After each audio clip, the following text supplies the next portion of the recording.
So, good morning guys. Ang oras na ay 3:25 na ng madaling araw. Nandito ngayon tayo sa head office. Diba? So, waiting ako dun sa helper natin o pinante natin na si Ilaya. Si Ilaya. So, biyahe namin ngayong 3:25 ay 4:1 yung schedule ko. Pupunta tayo ng Lucena. Samahan nyo kami at pagkaya tayo ng Lucena. First time ko daw bumiyahe ng Lucena. First time din ako doon. So, samahan nyo kami mga ka-junkers. So, yun. Antayin natin siya. Kasi 4:1 yung schedule namin. Wala pa siya. Maga pa naman. Yan. Dito ulit kayo mamaya.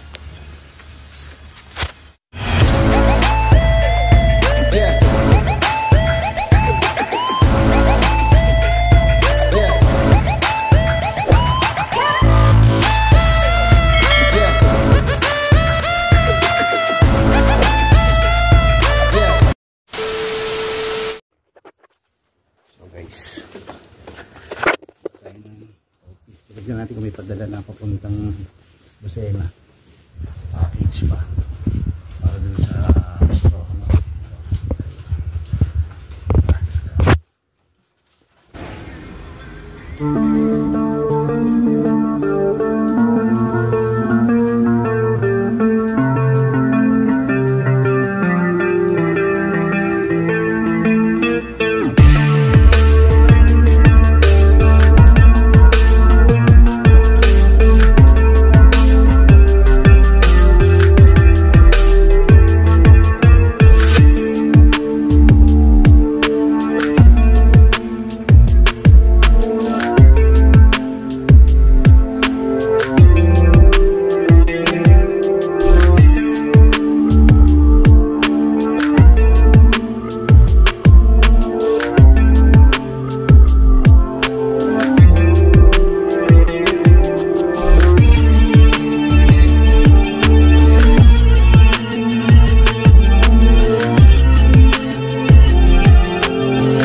I've been dreaming on in my head like I've seen it. A life worth living is a life with meaning. I'll do what I love till my heart stops beating. I'm feeding this demon.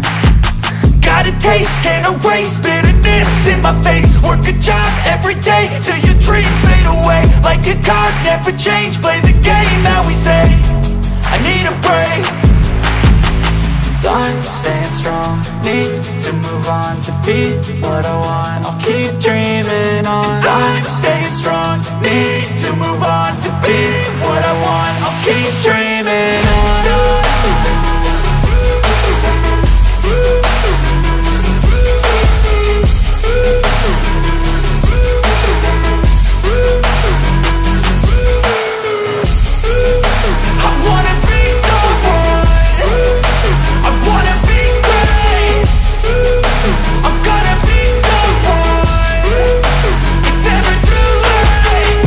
Face on when I chase like that. Yeah, I play so strong with a knife in the back. I'ma swing home run like a baseball bat. Gonna see me rise, you can hate on that. I don't play both sides, doing me no cap. I'ma ride or die for my dreams on tap. I'ma fly real high, you ain't see me slack. No, it's not how you fall, it's how you get right back up. That's how you get tough. Calluses on my hands so rough, yeah, I call your bluff. I'm not the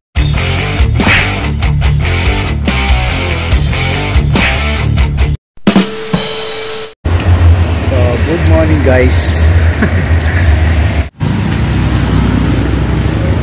Good morning guys. 7:30 na ng umaga mga junkers. Dito na tayo sa Lucena.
yun mga ka-jammers, 12:35 na lang tanghali.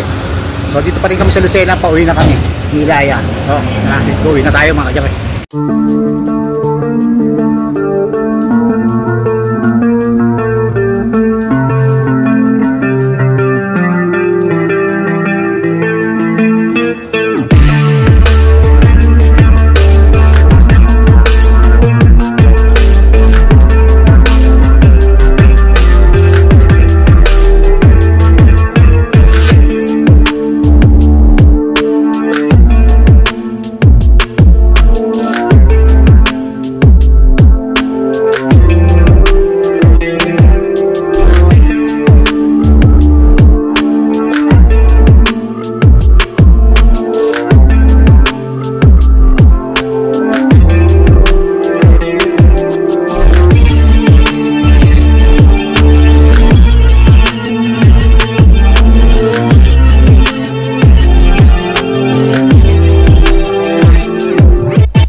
Muli mga ka-jammers, ako ay nagbabalik dahil ang oras na ay 10:40 na ng umaga. Mga ka-jammers, magandang umaga sa inyo. Sama kayong panig ng mundo. Ang araw po ngayon ay Monday, January 6 na po mga ka-jammers. So yung napanood nyo sa simula ng video ko ay nung Saturday yan, January 4 yun mga ka-jammers, nang bumiyahe tayo ng Lucena mga ka-jammers. So dito sa video to, para hindi naman masayang inyong panonood, magpa-price update tayo ng Tansong Dilaw, Tansong Pula, Class A, B at C doon sa aking direktahan dahil may abiso nila sa akin nung last Friday. 3 beses sila nag-abiso nung araw na yon. Sa isang araw 3 beses siya nag-abiso. So nasundan ngayon, January 6 na yon.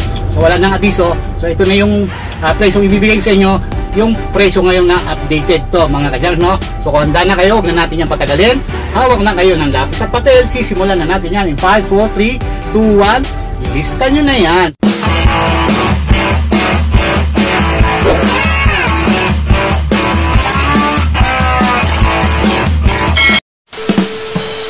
So ito mga ka-jammers, effective to nung January 3. So hanggang ngayon, January 6, effective to. Ito ang presyo nila hanggang ngayon mga ka-jammers. So kung handa na kayo, simulan na natin yan sa Tansong Dilaw. Ang presyo ng Tansong Dilaw o brass ay presyo niyan sa ating rektahan ay 310 na mga ka-jammers per kilo. So yun ang bagong price nila. So punta na tayo sa Tansong Pula Class A, B at C na wire. So malalaking wire to, depende sa malalaki, may maliliit, gano'n. Pero halo-halo na yan. So magsisimula tayo siyempre sa Tansong Pula Class C. Presyo ng Tansong Pula Class C doon sa ating rektahan ay 453 na lang mga ka-jammers per kilo. So punta na tayo sa Class B. So presyo ng Class B doon sa ating rektahan ay 478 na lang din mga ka-jammers per kilo. So bumaba ito mga ka-jammers. Siyempre kung may Pula Class C, Class B, siyempre ito yung pinakamataas na tanso sa ngayon, ang Pula Class A na bumaba rin ng bahagya dahil ang presyo ng Tansong Pula Class A ngayon doon sa ating rektahan ay 498 na lang per kilo mga ka-jammers. So sumobra ang baba niya pero pwede pa rin naman yan. So kung mababa ang mga kalakal ng metals, eh huwag nyo naman ituon doon yung mga kikitain nyo. Marami pa namang mga kalakal na pwede pa kayong kumita ng malaki. Kasi sa mga tanso, mga metals, malalaki ang puhunan dyan. So isang tabi nyo lang yan, mamili pa rin kayo. Pero kayo mag-focus dyan kasi sayang din yung mga ibang mga kalakal. Sa mga plastic, maganda ang kitaan dyan. Bakal, maganda rin ang kitaan dyan, no? So yan, yung mga presyo na nabanggit ko, gawin nyo lang yung guide. Ipagkumparan nyo lang yan doon sa inyong mga binibetan at binabagsakan. Yung mga nabanggit kong presyo na yan ay galing yan sa exporter mga ka-jammers. So yun, sana nagustuhan nyo ating video for today. Kung nagustuhan nyo naman, pakilike naman. At kung hindi pa kayo nakapag-subscribe, syempre dito sa ating channel, click nyo yung subscribe button, hit notification bell para ma-update po kayo sa mga bagong i-upload ko pang mga video. So muli mga ka-jammers, no? Kita-kita po tayo sa susunod. Sa gusto magpa-shoutout, share nyo na rin kung saan kayong lugar para malaman ko kung saan umabot sa ating video. So sa mga gusto magpa-shoutout, comment lang down below. At para malaman ko kung saan umabot ang video to, share nyo na rin kung taga saan po kayo, no? So kita tayo sa susunod. See you on my next vlog. Bye bye mga ka-jammers. Peace out. Yo.